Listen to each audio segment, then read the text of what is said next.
नमस्कार दोस्तों, स्वागत है आप सभी का दमदार फैक्ट के एक और नए एपिसोड में। दोस्तों आज की इस वीडियो में आपको मैं कुछ ऐसे 10 क्रूर शासकों के बारे में बताना चाहता हूँ जो कि अपने टाइम में सबसे बड़े तानाशाह माने जाते थे। दोस्तों इन 10 लोगों की स्टोरी के बारे में जानकर और इसकी क्रूरता के बारे में जानकर आप लोग शौक हो जाओगे। तो चलिए शुरू करते हैं सफ़र को। नंबर 10, माओ त्से तुंग। दोस्तों माओ त्से तुंग चीन का सबसे बड़ा तानाशाह माना जाता है।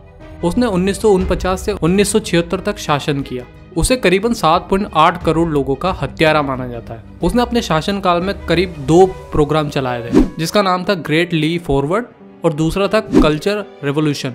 दोस्तों ये दोनों प्रोग्राम जो उसने चलाए थे उसका नतीजा ये निकला कि उसकी वजह से लगभग 2 करोड़ लोग भूखमरी के शिकार हो गए।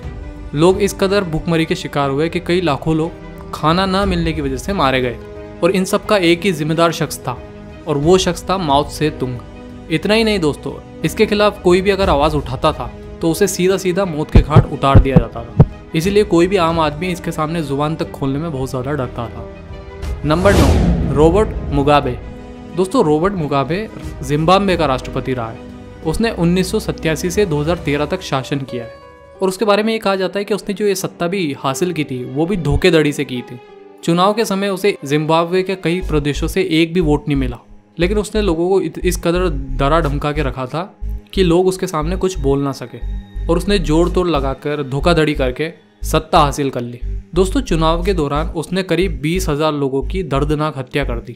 इसके अलावा उसने अपने शासनकाल में लगभग 30 लाख लोगों को मौत के घाट उतार दिया और उनकी जिंदगी पूरी तरीके से बर्बाद कर दी। Number 8, Kim Jong Il. दोस्तों किम जोंग इल अपने पिता किम इल सुंग की मौत के बाद उत्तर कोरिया की सत्ता पाने वाला वहाँ का सबसे बड़ा तानाशाह माना जाता है। उसने 1994 से 2011 तक अपनी सत्ता में कई मानव अधिकारों का उल्लंघन करते हुए एक बहुत ही बड़ी संख्या में लोगों की हत्या कर दी थी। उसके शासनकाल में लगभग 3 लाख से भी ज़्यादा लोगों को गिरफ्तार कर लिया गया था और लाखों कोरियाई नागरिक उसकी क्रूर नीतियों के कारण मौत के घाट उतर गए। किम जोंग इल की इस तानाशाही के चलते अमेरिका ने 2002 में उत्तर कोरिया को एक्सिस ऑफ एविल घोषित कर दिया था। Number 7, Hosni Mubarak. दोस्तों होस्नी मुबारक मिस्र का तानाशाह था। उसने 1981 से 2011 तक मिस्र पर राज किया था। अपने शासनकाल में उसने जनता पे खूब जुल्म ढाए थे। उसकी क्रूरता के कारण काफ़ी लोग उसके विरोधी हो गए। एक बार इस्लामी चरमपंथियों ने उस पर जानलेवा हमला भी किया, लेकिन वो वहाँ से भी निकल के बच गया। आखिरकार 2011 में जनता ने उसके खिलाफ आंदोलन छेड़ दिया, जिसके कारण वो सत्ता से बाहर कर दिया गया। उस पर कई प्रकार के भ्रष्टाचार और हत्या के मामले दर्ज थे। उसे गिरफ्तार कर लिया गया था और साल 2012 में उसे उम्र कैद की सज़ा सुना दी गई थी। नंबर 6, मुअम्मर अल गद्दाफी। दोस्तों मुअम्मर अल गद्दाफी लीबिया का तानाशाह था। उसने लीबिया पर 42 साल तक राज किया था। दोस्तों गद्दाफी को लगातार ये डर बना रहता था कि कोई उसे मार नहीं दे, इसीलिए वो हर समय बुलेट प्रूफ गाड़ियों में घूमता रहता था। वो हर समय सुरक्षा गार्ड के तौर पर महिलाओं को ही नियुक्त करता था। यूक्रेनी नर्स और सुनहरे बालों वाली अंगरक्षक वाले शौक ने जल्द ही उसे विदेशी मीडिया में सुर्खियों में ला दिया।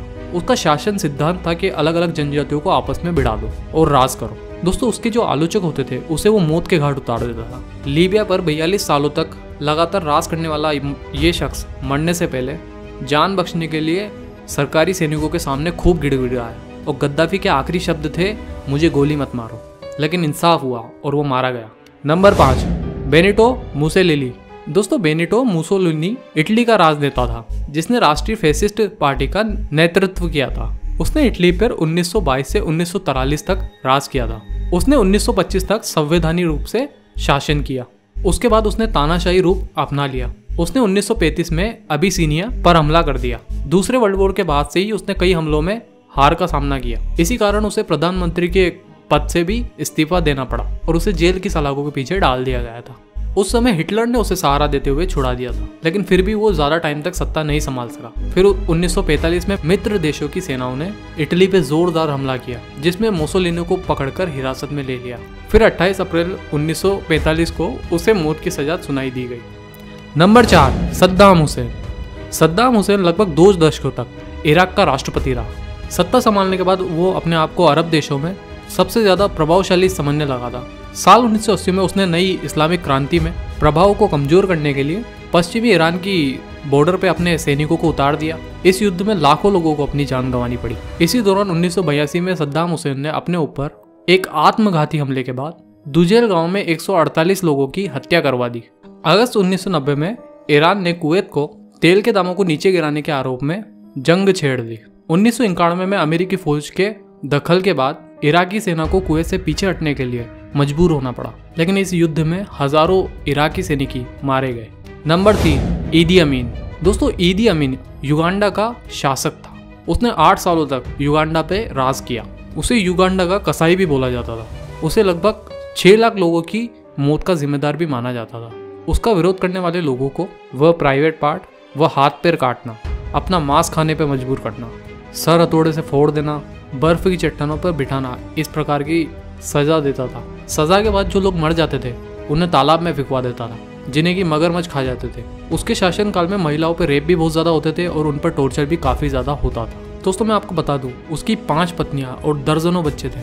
फिर भी वो शादी के लिए कम उम्र की लड़कियों को तलाशता रहता था। उसका मानना था कि कोई भी योग्य लड़की युगांडा के महाराज की धर्म पत्नी बनने के लिए हमेशा तैयार रहनी चाहिए। Number 2, Joseph Stalin. दोस्तों, जोसेफ स्टालिन सोवियत संघ का नेता था। उसने 31 सालों तक सोवियत संघ पे अपना हुक्म चलाया। सोवियत संघ की कमान संभालने के बाद ही उसने अपने हर एक विरोधी को मौत के घाट उतार दिया। उसने अपने शासनकाल में करीब 2.3 करोड़ लोगों को मार दिया। स्टालिन ने शीत युद्ध के दौरान रूस को दुनिया का दूसरा सबसे बड़ा परमाणु शक्ति वाला देश बना दिया। उसने 1939 में ग्रेट पर्ज के नाम पर सेना की मदद से लाखों हत्याएं और लाखों निर्दोष लोगों को मार दिया। और दोस्तों, हमारी इस लिस्ट में नंबर 1 का जो शासक है, जो कि सबसे ज्यादा क्रूर माना जाता है, वो है एडोल्फ हिटलर। दोस्तों, एडोल्फ हिटलर जर्मनी की राष्ट्रवादी राष्ट्रीय समाजवादी जर्मन कामगार पार्टी का नेता था। उसके शासनकाल में लगभग 1.7 करोड़ लोगों की मौत हो गई। उसमें लाखों यहूदियों को जिंदा जला दिया गया। उसने यहूदी, ईसाई, महिलाएं और बच्चों तक पर भी रहम नहीं किया। आपको जानकर हैरानी होगी कि सबसे ज्यादा यहूदियों का खून बहाने वाला हिटलर एक यहूदी लड़की से ही पहला प्यार करता था। उसने करीब 12 सालों तक जर्मनी पे अपना राज चलाया। उसे सेकंड वर्ल्ड वॉर के लिए सबसे ज्यादा जिम्मेदार आदमी माना जाता है। पूरी दुनिया सेकंड वर्ल्ड वॉर के लिए एडोल्फ हिटलर का ही नाम मानती है। तो दोस्तों, ये थे दुनिया के 10 सबसे ज्यादा क्रूर तानाशाह, जिनका नाम सुनते ही लोगों के पसीने छूट जाया करते थे और इन्होंने दरिंदगी की हदें पार कर रखी थी। तो दोस्तों, कैसी लगी आपको ये वीडियो हमारी? तो दोस्तों, अगर ये वीडियो आपको पसंद आती है तो कमेंट सेक्शन में बताया कि आपको ये वीडियो कैसी लगी। और अगर आप भी कोई टॉपिक हमें सजेस्ट करना चाहते हैं कि किस टॉपिक पे हम वीडियो बनाएं, तो आप कमेंट सेक्शन में आपकी राय लिख सकते हैं। हम आपके कमेंट को देखेंगे और आपके टॉपिक पर वीडियो बनाने की पूरी कोशिश करेंगे। तो दोस्तों, जाने से पहले वीडियो को लाइक और शेयर कर देना, और अगर आप नए आए हो तो सब्सक्राइब के बटन को दबाए बिना बिल्कुल मत जाना। मुलाकात होगी आपसे अगले एपिसोड में। तब तक के लिए अपना ख्याल रखें। बहुत बहुत धन्यवाद।